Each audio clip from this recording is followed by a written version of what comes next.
Hi my class, मैं हूं बिट्टू कुमार, केंद्रीय विद्यालय उमरिया से। और आज कक्षा 3 और जो हमारा विषय रहेगा हिंदी रहेगा और कविता है मन करता है। ठीक है, और ये पार्ट नंबर 4 है जो लास्ट पार्ट है। बाकी हमने चीजें कंप्लीट ऑलरेडी कर ली है। पहले पार्ट के अंदर हमने इस पोएम को गाना सीखा था। दूसरे पार्ट के अंदर हमने कुछ क्वेश्चन आंसर और बुक वर्क से संबंधित चीजें की थी। तीसरे पार्ट के अंदर हमने पतंग बनाना सीखा था, पूरी एक्टिविटी की थी। और चौथे पार्ट में जो हमारा लास्ट पेज बचता है, पेज नंबर 33, वो कंप्लीट कर रहे हैं।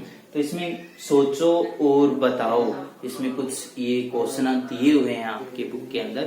तो देखिए, प्रश्न 1 है, सूरज आसमान में दौड़ क्यों लगाता होगा। ये हमने पोइम पढ़ी है। ठीक है, तो आप सोचिए कि सूरज आसमान में क्यों दौड़ लगाता होगा। क्यों लगाता होगा? ताकि वह पूरे संसार को क्या दे सके, रोशनी दे सके, प्रकाश दे सके। तो आंसर क्या आ सकता है? ताकि हर रोज संसार को प्रकाश मिल सके। ठीक है। दूसरा है बेटा, चिड़िया शोर क्यों मचाती होगी। चिड़िया शोर क्यों मचाती होगी? क्यों मचाती होगी आप खुद सोच सकते हो क्यों मचाती होगी। ठीक है, चिड़िया इसलिए शोर मचाती होगी कि वो पेड़ों पर उछल कूद करती है तो उसको मजा आता होगा, तो वो शोर मचाती होगी। और भी रीजन हो सकते हैं। ठीक है, बिल्ली को देखने पर भी चिड़िया क्या करती है, शोर मचाती है। ठीक है, तो बहुत सारी चीजें हैं। तो चिड़िया पेड़ों पर उछल कूद करके खुश होती होगी, इसलिए शोर मचाती होगी। तो आप ये लिख सकते हो। तीसरा क्वेश्चन हमारा है बेटा कि चंदा तारों पर क्यों अकड़ता होगा। चंदा तारों पर क्यों अकड़ता होगा? सोचिए क्यों अकड़ता होगा। क्योंकि चंदा बाकी तारों से क्या है, बड़ा है और ज्यादा रोशनी वाला है। तो क्या लिखेंगे कि चंदा बाकी तारों से बड़ा व चमकदार है, इसलिए वह बाकी तारों पर अकड़ता होगा। लास्ट है बेटा, दादा घर में कैसे धौंस मचाते होंगे। कैसे मचाते होंगे बेटा?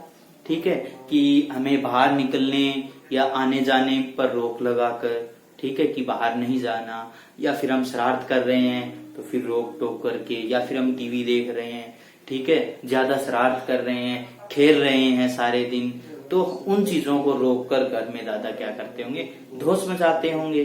ठीक है, तो आंसर क्या आ जाएगा? दादा घर में शरारत करने को मना करके वह कहीं बाहर आने जाने पर रोक लगाकर धौंस मचाते होंगे। तो ये चीजें जरूरी नहीं है बेटा, हमने जो आंसर लिखे हैं वही लिखो। आप खुद जो फील कर रहे हो उसके अकॉर्डिंग आप आंसर लिख दो कि दादा क्यों धौंस मचाते होंगे। ठीक है, चंदा तारों पर क्यों अकड़ता होगा। ठीक है, सूरज है वो आसमान में क्यों दौड़ लगाता होगा। आप खुद सोचिए, क्रिएटिविटी अपने अंदर पैदा कीजिए और उसी के अकॉर्डिंग अपना आंसर लिख दीजिए जो भी आपको फील हो रहा है। आगे है बेटा शोर। इसमें बुक में लिखा हुआ है पेज नंबर 33 पर आपको कि 1 मिनट के लिए आपको अपनी आंखें बंद करनी है और चुपचाप बैठ जाना है और ध्यान से आसपास की आवाजों को सुनना है।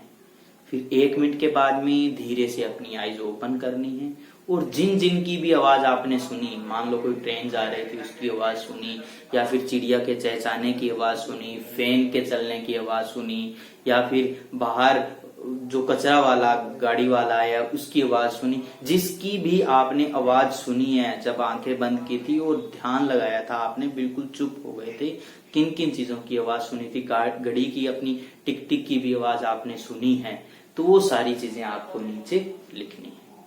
फिर है बेटा, इनमें से कौन बहुत शोर मचा रहे थे।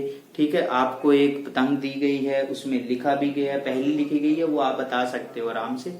ठीक है, इनमें से कौन बहुत बहुत शोर मचा रहा था, नीचे आपको लिखना है जो जो ज्यादा शोर मचा रहे थे।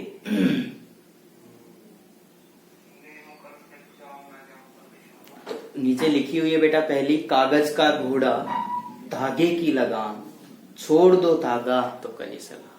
ठीक है, कि जो कागज का घोड़ा है अपने पास और धागे की उस पर लगाम है, ठीक है, और यदि हम उसको छोड़ देते हैं तो करे सलाम, यानी कि वो चली जाती है। ठीक है, तो वो कौन सी होगी? इसका आंसर पहले का क्या आएगा? पतंग आएगा। तो आपकी ये पोइम पूरी हो चुकी है, अच्छे से इसको पूरी कीजिए और आगे की वीडियो के लिए आप मेरा चैनल केवी बिट्टू कुमार के नाम से सब्सक्राइब कर दीजिए। थैंक यू, धन्यवाद।